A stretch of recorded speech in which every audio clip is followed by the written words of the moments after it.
This is Weights and Wealth, your one-stop shop for entertaining education on building a stronger body and bank account. We are not doctors or financial advisors and must warn you this is not medical or investing advice. It is for your entertainment.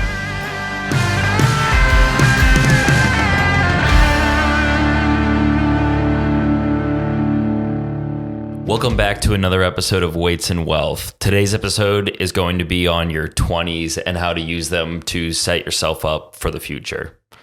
This episode's shout out is to Cheryl in Somerville, South Carolina. Cheryl has shared us on Facebook in multiple of her Facebook groups. Yes, thank you for sharing us. We really appreciate trying to spread the podcast to other people because that's how we grow, through word of mouth. Our weights wisdom for the week is to give yourself a good night routine. A lot of people have a morning routine, right? They wake up, they brush their teeth, they might make some coffee, eat breakfast before they go to work, and they have a routine so that they can do everything they need to do in the morning.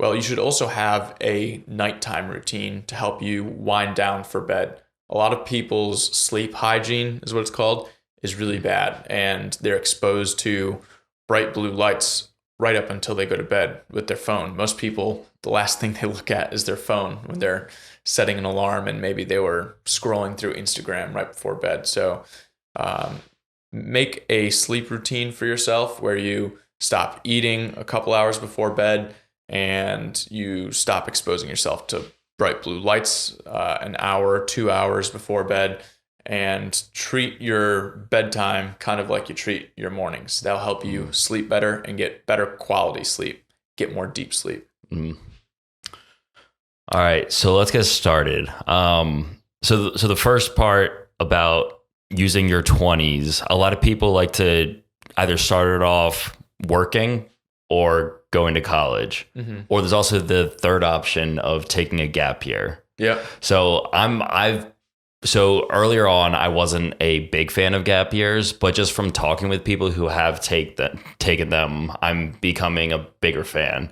Because there have been two people I've talked to who, one did it right after high school, one did it right after college. They went and worked on a farm and said that they loved it and got a bunch of valuable skills from it while they were still trying to figure out what they wanted to do with their life. Yeah, I feel like in high school, a lot of people are immature and they don't know what they want to do, right? And if they had an extra year of working or interning or whatever, they might find out what they want to do and what they want to go to college for. Because you have so many people that show up to college and they're paying all this money and they don't even know what major they want to do. They're undecided, or they change majors. I changed majors, right? So just more life experience at that age is going to help you make a better decision with your investment, because that's what paying for college is. It's an investment if that's what you choose to do.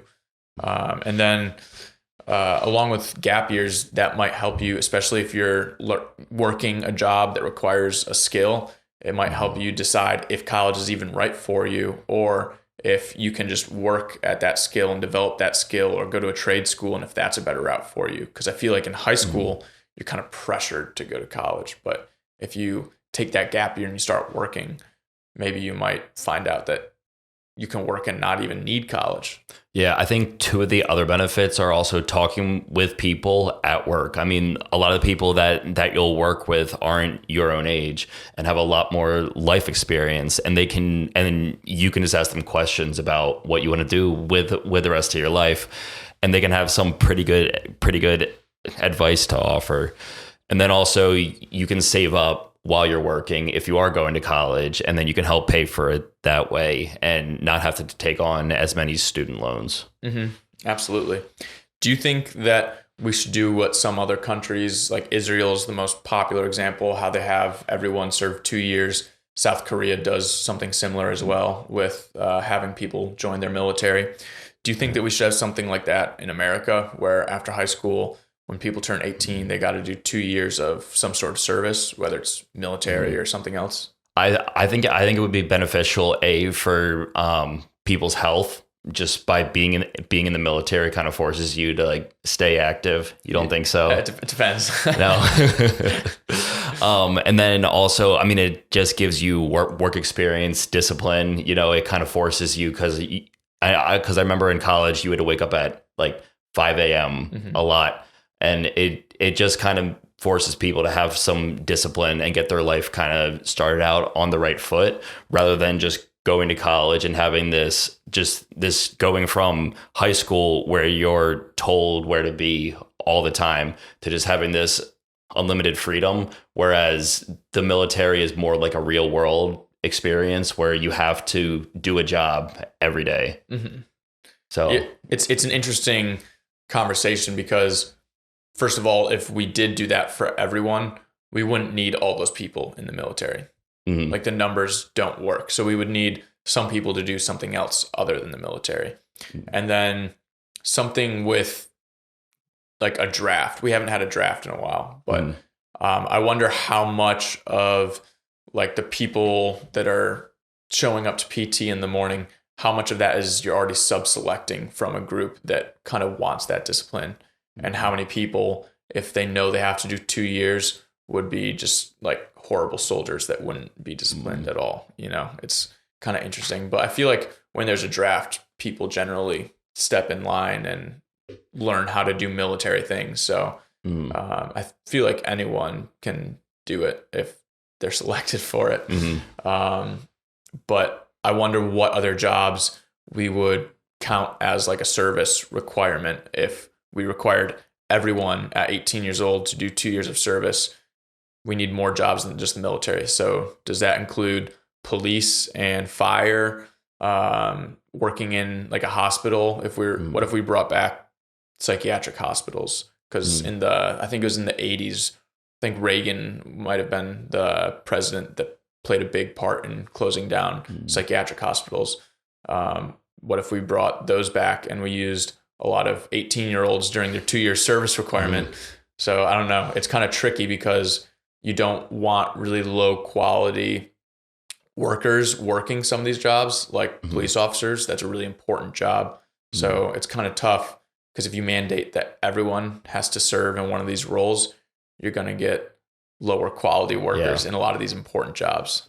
Yeah. I mean, and I also don't know if it would be economical to train all these people 1 or 2 years and then they'll just leave and then go somewhere else. Yeah. I mean, do you think a lot would stay working where they are working, whether it be the military or in the hospitals or police force? That's a very interesting question. I think no one knows what the answer to that would be. Yeah. Also, I think it's very challenging in the United States because we have such a large population. If you look at some of the other countries that do this, that people cite as examples like Israel or South Korea, they have much smaller populations than the United States.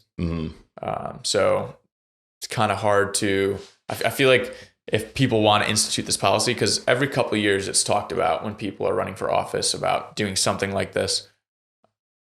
Well, I feel like you don't know what the effects of it would be. It's kind of a gamble. I think it's also tough mandating something like that. I mean, I think it would have its benefits, but also I just don't like the idea of mandating some sort of work. Yeah. I would love to see like apprenticeships come back. I know, I think it was KPMG that started recruiting high school kids or like kids right out of high school to start doing some of the data entry work. Because especially in the beginning of doing any sort of accounting, it's data entry, which most people can do pretty accurately. Yeah, and I feel like that brings us back to the question of college. I feel like so many jobs that people need 4 years degree for, like, I don't know if that came out weird. So many of the jobs that people need a 4-year degree to get the job, so many of those jobs you don't actually need a 4-year degree for. The employer just puts it as a requirement. Yeah, because it's kind of become a standard where people just go from high school to college. Especially, I think you see this a lot with like business degrees, jobs that require a business degree. But it's like, is there anything you actually learned in your business classes that you need for this job? Or do they just throw it on there to select for a certain group of people? Yeah, I think it's more just to get people who are more, I guess, polished, but I still don't know how polished people are coming out of college with no real experience. Yeah. All right. Our topic today about how your 20s are not a free decade is somewhat based off one of the books in the Weights and Wealth book club, The Defining Decade by Dr. Meg Jay. So we cite her a few times throughout the podcast today.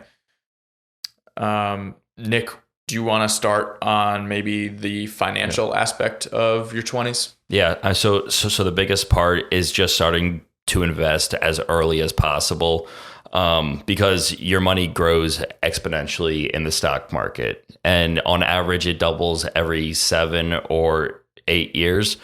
So if you double $1, that's $2, but then you double again and it's 4, and then it's 8. So by the time that you're in your 60s, you're gaining hundreds of thousands of dollars a year in the market if you started investing when you're 20 or 25. And we got an example where if you start investing $500 per month into a 401k, starting at 20, you'll be at just under 3 million by the time you're 65. Whereas if you start at 25, you're at 2 million. And if you start at 30, you're at 1.3 million. So it kind of just pushes your retirement back every year that you don't invest. And it's somewhat of like an exponential curve for the earlier that you start investing. Mm-hmm. How much money you'll be able to pull out. I mean, that's a massive difference. It's more than double that you can pull out if you start at 20 compared to 25. Mm-hmm. So it's a massive difference. And I think a lot of people, especially when you go to college and then you graduate when you're 21, 22, if you don't do anything post-grad, right? And then most people have student loans or they need to start buying things because they don't have any property. So if you start buying stuff to live in an apartment, if you didn't have that in college, if you lived like with your parents, or if you were living in just like a normal college room and board where everything's kind of provided, you have to spend a lot of your extra money you're making, your discretional income spending on just basic things for your apartment or your house for furnishing. So then all of a sudden you're 2 years post-graduation and maybe you just started investing and you're already 24. And maybe if you're lucky, you're finally starting to invest. A lot of people our age, I know a lot of our friends that don't really even invest yet. We're 24, 25, 26, a lot of our friends. So I think that for like a lot of people that go to college, they delay that start of investing, which winds up costing them a ton down the road. Yeah. And that's another advantage to, just starting to work right out of high school, is that you can start investing earlier because you can get all of these just necessities out of the way. Like you can buy your furniture and your kitchen stuff, all that, in your late teens. And by the time that you're early 20s, you should have some money to start putting into the market. That's assuming that if you don't go to college and you work a job, you're a responsible adult. Yes. And you're not just spending all your money on Zyn and beer. Yeah. Yep. All right. The next thing we have is we lumped this into wealth. It's from the book, The Defining Decade, but Meg Jay calls it identity capital, and she describes it as stock of personal assets. So that could be anything from degrees from colleges or job experience that you've gained, or hobbies that you have, major life experiences, your network, anything you've learned can be part of your identity capital, who you are as a person. So if you waste a lot of time in your 20s just drinking and partying because your 20s are free to do whatever you want, well, now you're falling way behind on identity capital. You haven't developed any hobbies that help shape you as a person. You haven't gone and kept learning things. You haven't developed yourself in your career field. So these are all things that are going to hurt you if you're not doing these things and gaining identity capital. Mm-hmm. Yeah, I mean, and there are a bunch of things that, I mean, they are harder to seek out, like especially in your 20s. Most people are just going out to bars on the weekend. So you kind of have to search these kinds of things out and just try a bunch of things out until you find what kind of clicks with you. Mm-hmm. And it's not that you can't like gain these things down the road, there's always opportunities to like grow as a person and chase personal growth. But the earlier you start, the easier it is and the further ahead you are. And then I guess we can go into your career too. If you spend time really working hard in your career in your 20s, that already puts you kind of like ahead, right? If you don't start focusing on your career until your 30s, well, now you're really behind. And then a lot of people start to have families when they're in their young 30s, right? So it's harder to put all your time into your career when you're also trying to raise a young family. So your 20s are a really good time to focus on your career, not to just explore yourself. Yeah. Just because you do have all this excess time. I mean, I wasted a lot of time in college that I regret. And in your 20s, you still have a lot of free time, not as much as you did in college, but you still have a lot compared to somebody who's in their 30s that have all these responsibilities of raising a family. And a lot of people, they only want to work 40 hours a week. When you're in your 20s, for a lot of people, they have the opportunity and the time to do 60, 70 hours a week and get ahead. Now, you want to make sure you're taking care of yourself, but 40 hours a week is really not a lot when you look at it. And you have so much free time, especially today, we have so much leisure time. That's why people on average are watching 2.5 hours of TV a day. So your 20s is a really good time to buckle down and focus on your career and get ahead so that in your 30s, you have more free time if you want it. Yeah.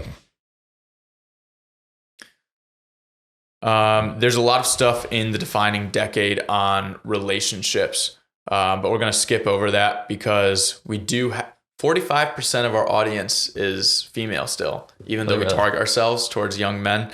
And we don't want to turn a lot of the women off with the relationship stuff in the book. But if you are interested in what Dr. Meg Jay says about relationships, be sure to check out that book. It is part of our book club. Some of the stuff about for women and their biological clocks being different from men is sometimes tough for women to listen to, especially, but I can talk about one thing that she says in the book.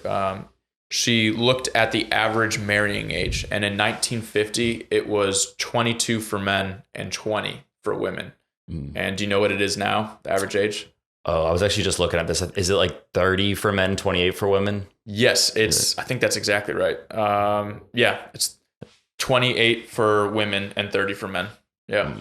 So it's shifted a lot later. And because of that, a lot of women are finding it harder to have kids because they run up against their biological clock when they get married later. So, All right, moving on to weights. So there's a study, we'll link it here and put the graphic up, but it was a study of over 175,000 people. So that's a giant population. That's a really good thing to see when you're looking at a study if you're critiquing it.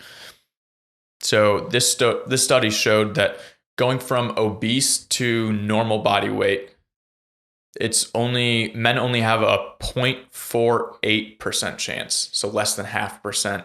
And women only have a 0.8% chance of being successful in going from obese to normal body weight.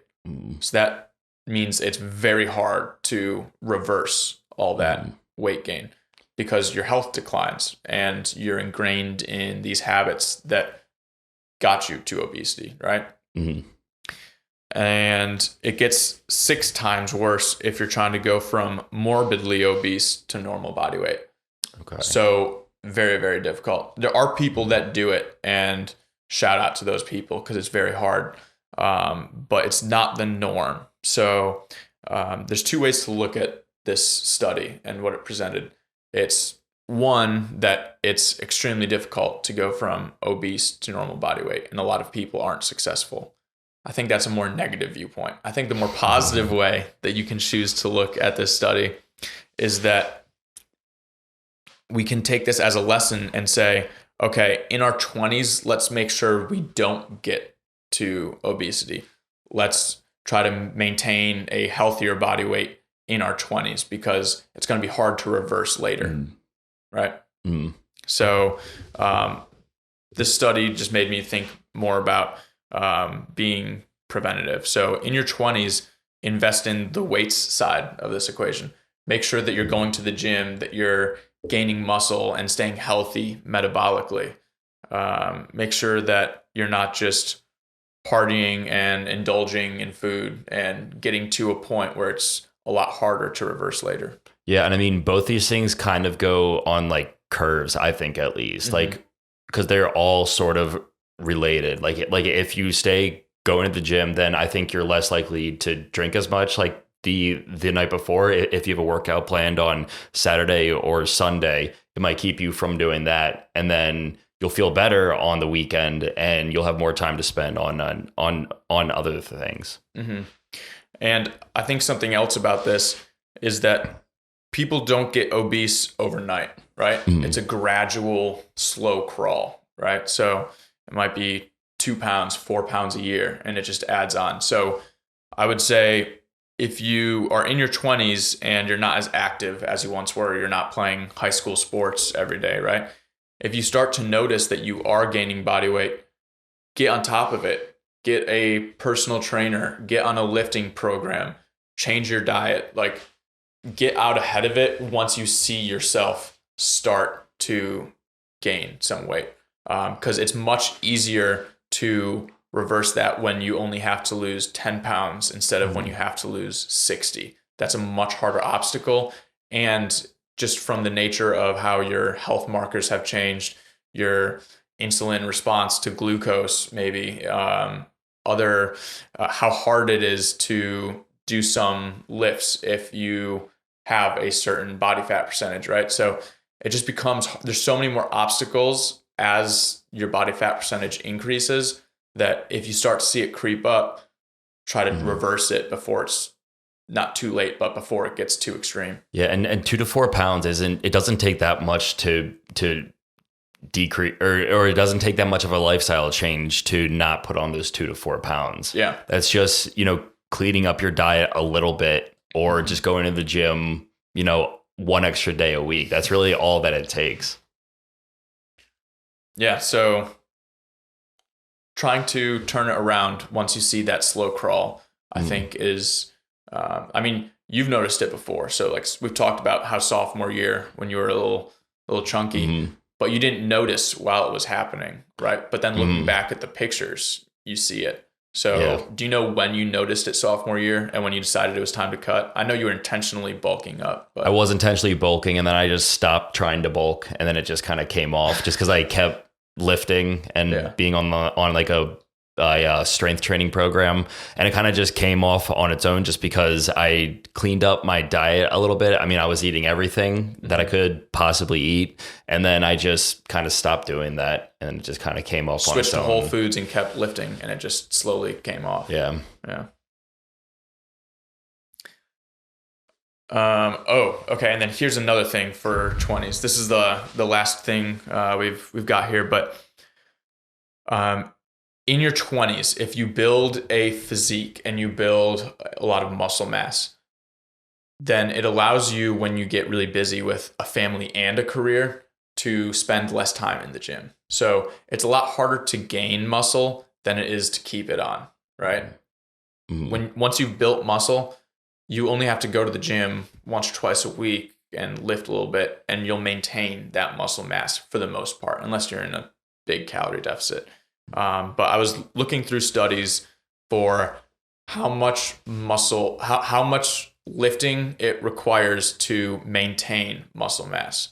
Because to gain muscle, especially if you've already been lifting for a while, it takes a lot of effort to keep gaining muscle. Otherwise, Nick and I would look like C-Bum or Arnold right now, right? So I've heard other people, especially like on Mind Pump, I've heard Sal say like 1/6 of the volume or 1/9 of the volume that it took you to gain muscle is required to maintain it. I've heard other people say 1/13, and I've heard other people say like 1/3. So anywhere from 1/3 to 1/13 are these claims I've heard.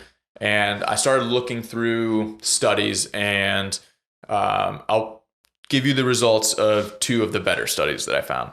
So one study by Brad Schoenfield and Brett Contreras, which if you've read studies in the lifting sphere, you know who these guys are.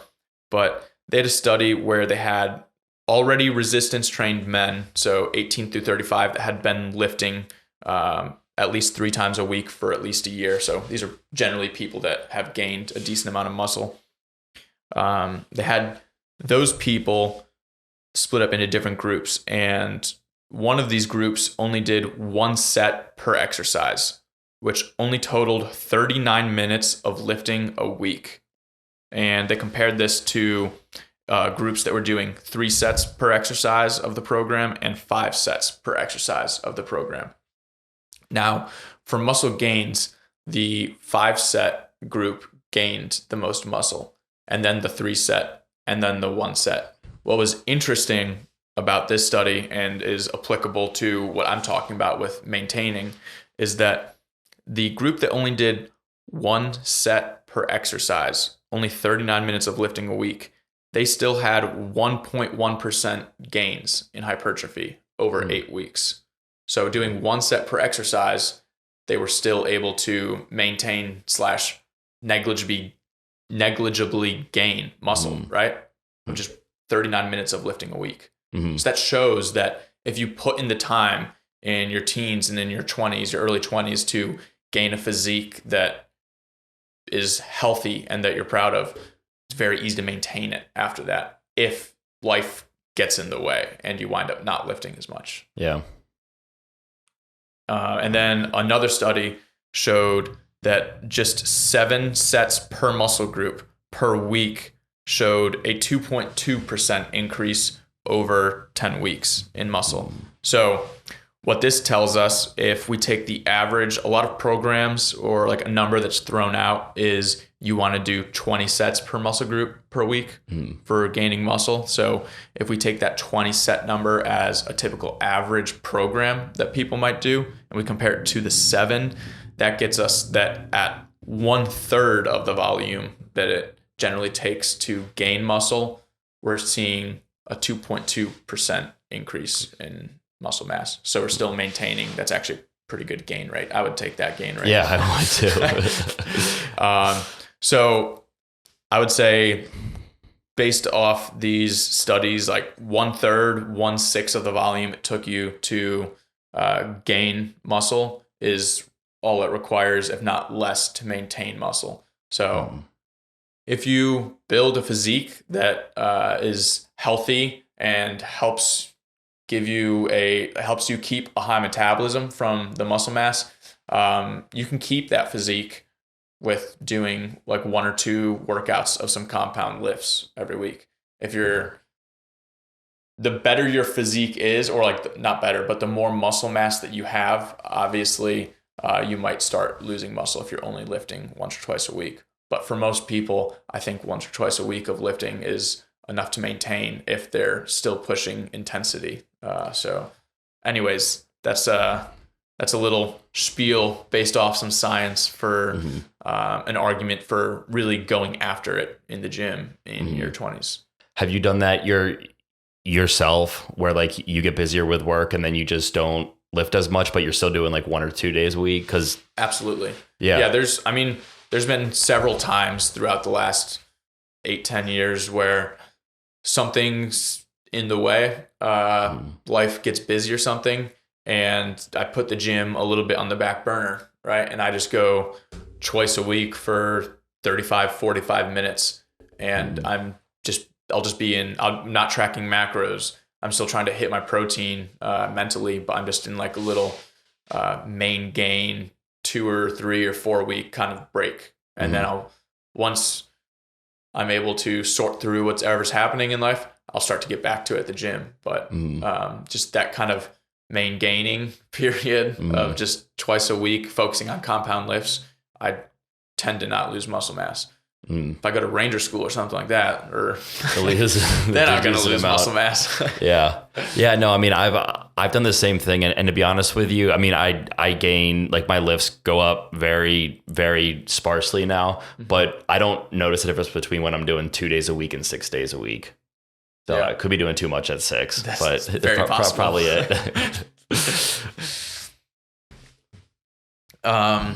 And also, real quick, is if you just learn how to diet for yourself in your 20s, then it sets you up for success. So that's kind of what we were just saying about setting yourself up for success with building a physique and the muscle gain.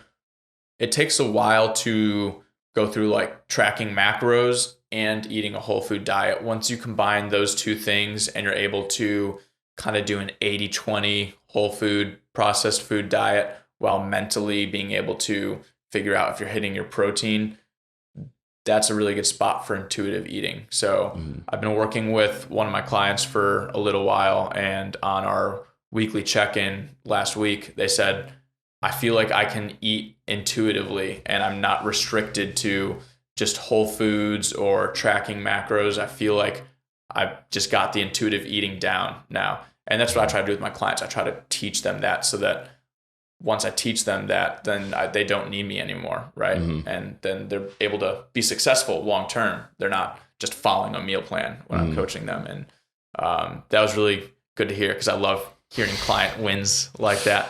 But once you do learn that, then you've got that, and you've got that as a major tool to stay successful, right? So, yeah. All right, guys. The book that we referenced throughout this episode, The Defining Decade, it is one of our book club books. I think that might have been April or May on the wealth side. Nick, do you remember? I don't remember. Yeah, it was a few months ago. But if you're in your 20s, early 20s, great book. Check it out.